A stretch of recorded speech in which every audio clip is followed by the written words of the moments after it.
What's up mga ka-vlogs? Welcome back sa YouTube channel natin ngayon, no?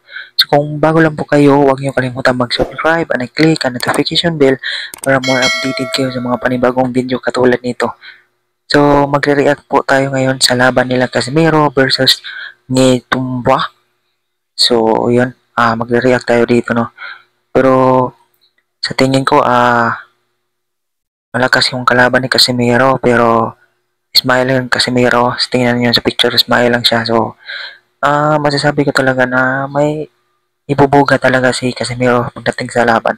So, baka siya magsalita sa social media kasi baka ganyan yung ugali niya sa social media, pero sa personal sabi ng iba nakasalamuha si Casimiro is magalante daw, at yun, sabi saya pabutan.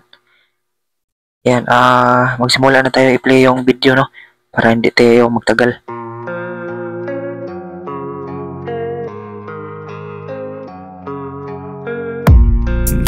So dito na part ay nakikita natin yung kamao ni Cuadro Alas na tumalsik talaga yung pawis ng kalaban. Yan, no, sobrang lakas ng kamao ni Cuadro Alas dyan.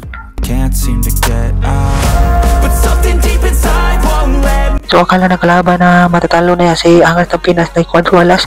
Ayun, naunahan siya at natumba. At yun, panalo na si Casimiro dito mga ka-vlogs.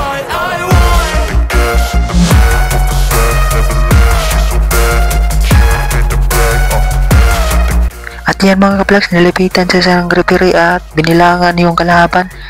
So hindi na makatayo yan mga ka-vlogs. Yan, binilangan ng referee. Yan, hilong na hilo na sa kamao ni Cuadro Alas. Hanggang dito na lang tayo sa video.